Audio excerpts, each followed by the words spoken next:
Hey YouTube, what's up? It's CS back here with another installment, and here's my review for UFC 150 Henderson versus Edgar 2.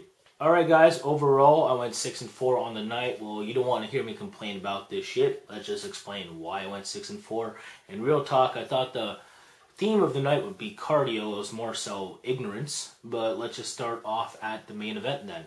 Ben Henderson versus Frankie Edgar in the rematch for the lightweight championship. Now, honestly, all in all, this was a sparring match from what I've seen. You know, no guy submitting each other, no guy finishing each other with strikes, relatively not engaging as hard as they could have. I don't know, wasn't a fan of this fight. I do like a nice technical fight. For the most part, we did see that, but none of these guys fought to their potential, and that's why I'm annoyed at it. Real talk, I think the one judge got it right, 49-46 for Frankie Edgar. The other two definitely got it wrong, going 48-47 for Ben Henderson. I had Ben Henderson winning the first round, and that's about it. I think it's generous if you give him two. Fuckers gave him three judges, two guys. I'm like, that's insane. That's crazy. But to be honest, part of the reason I picked Ben Henderson is because the judges like his style.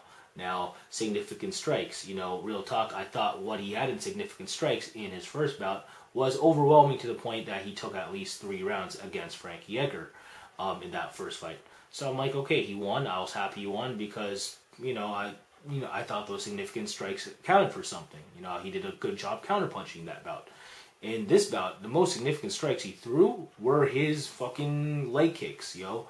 And he didn't throw enough of them to make it close on feet, in my opinion. Frankie Edgar knocked this guy down as well. And of course, he took him down. He had Ben in more guillotine attempts.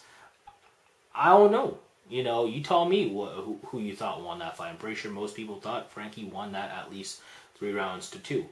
But at least that, you know what I'm saying? So, yeah, again, part of the reason I picked Ben is because of that. But I actually picked Ben to not win in a blowout, but to win decisively. I thought he'd fight harder this time. I thought that he'd try to be the bigger man in the clinch. We didn't see much of that. Ben Henderson's really good there. But I don't know, he just fought ignorant. You know, he wanted to beat Frankie Edgar in what Frankie Edgar does best. Why make it close? You're the champion. You barely beat this guy the first time. Why not try to fight your fight? And Ben Henderson, he's a good striker, don't get me wrong, but he's not going to beat Nate Diaz like this. He's not going to beat Anthony Pettis like this. You barely beat Frankie Edgar like this the first time, and he definitely did not beat Frankie Edgar here in this second time. So I want to see Ben Henderson fight relentlessly in the clinch, get this thing down at the ground.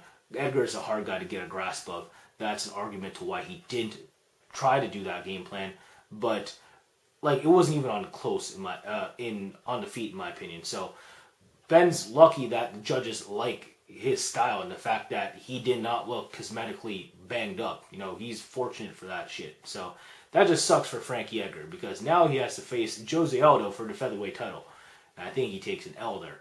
But yeah, he does deserve a rematch in this case, but we don't want to see one. We're going to see Ben Henderson versus Nate Diaz. If Ben fights like that against Nate, again, he's going to get fucked up because Nate is ridiculous with his punching output. Ben Henderson might show some wear and tear with that pitter-patter style Nate's going to come at him with because he's just going to take too many goddamn punches if he doesn't feel like taking Nate down. And even if he does take Nate down, you know, Ben Henderson, he's a solid grappler, but real talk, I haven't really seen him in the crazy exchanges on the ground that I know Nate can excel in. So yeah, Ben can catch him in the guillotine and just be defensive while on top. And I'm not sure if he's going to do much, and maybe Nate sweeps him. Nate has a shitload of ways to win that fight because I don't think Ben's going to be laying prey that much in that one if that happens. So yeah, early pick, Nate Diaz via at least unanimous decision. So we'll see. I don't know, Ben better be on his leg kick game if he feels like striking with Nate. And there's a high chance that Nate doesn't check him, although I think he'll learn himself. But yeah, poor Frankie Edgar. Again, what's next for him? Jose Aldo, looks like they're leaning towards that. I'm not sure if they announced a rematch with Ben, though. I wouldn't want to see it because of this, although he deserves one. I don't know. I don't know what to say, guys. You guys tell me what you think of this whole shebang in the comment section below, please. But now let's move on to that catchweight co-main event between Donald Cerrone and Melvin Guillard. Of course, it was supposed to be a lightweight match, but Melvin Guillard felt like coming in a pound and a half over 156, so this was a 157.5 pound catchweight bout, and Melvin just didn't feel like cutting the weight. I don't know. You guys just deserved so. He got head kicked and punched out for a knockout win for Donald Cerrone. Nice looking win for Cerrone. Really, it's an awesome matchup for him because Melvin doesn't have a great chin and all he has is punches. So when Donald realized that he could take Melvin's best and recover and still feel confident enough to throw a kick, he probably knew he was going to knock out Melvin Guillard. You know, Melvin Guillard got knocked down by a baby hook from Joe Lozon again. So Donald Cerrone head kick must make him look stanky-legged, and it did. And of course, Donald Cerrone followed up with another punch, and then that was all she wrote because the ref came in to stop the fight. If not, Donald Cerrone was going to pick up a victory via rear naked choke. As you see, if you take a look at that replay, he wasn't bothering trying to punch Melvin some more. I swear, he was trying to go after that neck. Yeah, Donald's nasty like that. Well-rounded fighter. I like his style. Finish-oriented. And yeah, he just finished his former teammate. Melvin Guillard has a name, so it's a solid win for Donald Cerrone. I hope he gets a matchup he wants against Anthony Pettis. I'd like to see what those guys can do against each other. But Melvin, you know, really, the blueprint is out to beat him. You know, just avoid his, you know, his punching power. He doesn't have the greatest boxing technique, so he's not going to straight up school you Frankie Edgar style. So maybe if you can sneak a baby hook in there, maybe you're able to knock him down like Joe Lozon. I think that's all you'll need to at least buckle him.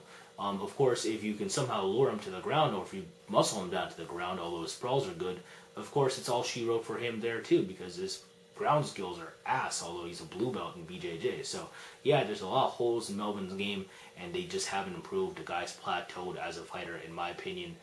And you know, the camp change just didn't work out for him in the end, in my opinion. You know, you saw him in the Camus fight, and he didn't look good. You know, like, that guy has, like, zero athleticism, Fabricio Camus, and Melvin should have just came in there and stormed, knockout punched this guy, and he just didn't. And I'm like, yeah, this is garbage. So he didn't freak out that much on the ground there, but again, it's not like Camus is a world beater on the ground either.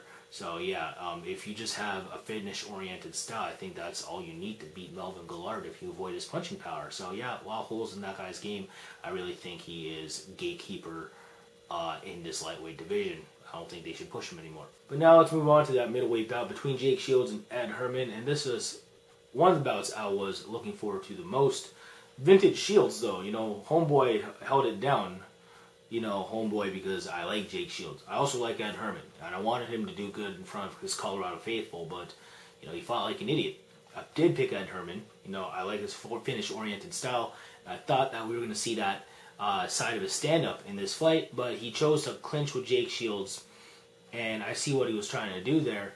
But I think he was thinking that Jake Shields wasn't going to actually look good judo-wise or in the clinch in terms of getting those takedowns, and Jake Shields did. And Jake Shields' double-leg takedowns didn't look too bad either. So I guess Jake Shields back cardio-wise in this middleweight division, which he hasn't really had problems in cardio-wise, really, you know. And I don't think he's going to have problems cardio-wise in this middleweight division, because this is Denver, so where's he going to look worse, you know what I'm saying, unless he just doesn't feel like training. So good for Jake Shields. You know, it's hard for him to cut weight. I understand that. The guy is a fucking vegetarian. How much more weight are you going to suck, you know, if you're, you know, 190-ish, you know what I'm saying? So cutting to 170 for him was hard as fuck. So that's why he's looked so drained in his past 4 UFC bouts. But on this one, you know, vintage Shields, some Strike Force style Shields we saw here, you know, being able to take guys down in the clinch, and his takedowns didn't look as sloppy. And on top, you know, he was going for subs, not getting them. So yeah, he had the crowd booing at him. So that means for Jake Shields, that's a good look. For Ed Herman, though, don't initiate any type of grappling whatsoever. I don't care if it's in the clinch against Jake Shields. You know, I thought Ed Herman was going to come in here, be smart enough, and have the technical skills to sprawl and roll Jake Shields, and he just didn't feel like fighting like that. He should have just came in there, Jake Ellenberger style, knocked this guy out, if not, you know, Frankie Edgar this guy for 3 rounds, and he just didn't feel like doing it. So that's why he lost. I really think that he had the skill set to pull off what George St. Pierre did to him, and he just didn't do it. So I don't know. what's next for Ed Herman? You know, he could have won this fight in my opinion. I really think he had the skills to do so, but he didn't. Nice win for Shields. And now I'm just gonna run through the rest of the card because I'm really not that interested in it. Yushin Okami versus Buddy Roberts in middleweight. Yeah, Yushin won via second round TKO punches. Buddy Roberts pretty much just quit. You know what? Like, if I lacked that amount of skill against Yushin Okami, I'd probably quit too if he's already blanketing me. So, shit. Nice win for Okami. Next up, Max Holloway versus Justin Lawrence in featherweight. Yeah, Max Holloway with a nice fucking knee and some body shots, and yeah, Justin Lawrence was down. Lawrence, ignorant, should have took Max Holloway down.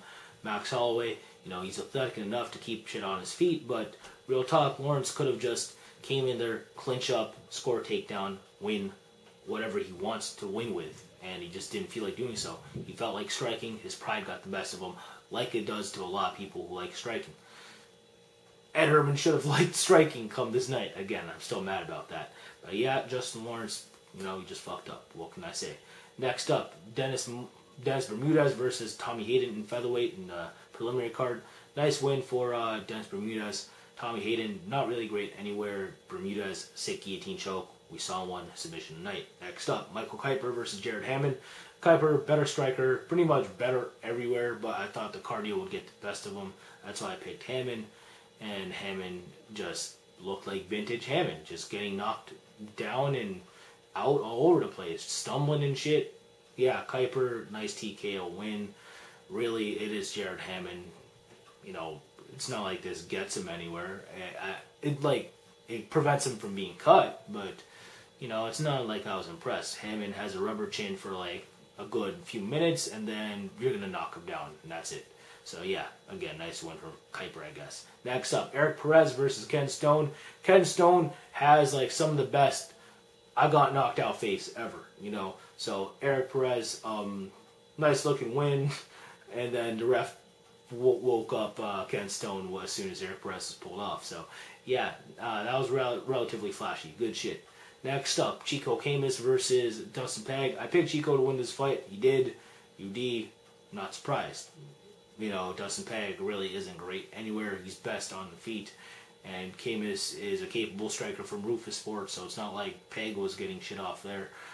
He was getting out-grappled on the ground and taken down, so nice win for Chico. And then last but not least, Nick Lentz versus Eiji Mitsuoka. Nick Lentz via TKO first-round punches. What a way for Nick Lentz to make a featherweight debut. And yeah, guys, I think that about does it for me for UFC 150. Hope you guys liked my review for it. Yeah, I'm tired of shit, so really, I don't think I was the most informative on this one, but thank you for watching anyway. Please tell me what you guys thought of the whole event in the comment section below as well. Subscribe if you like what you hear or see, and I'll see you soon for a Strikeforce Rousey versus Kaufman prediction. So thank you again, and take care. Peace.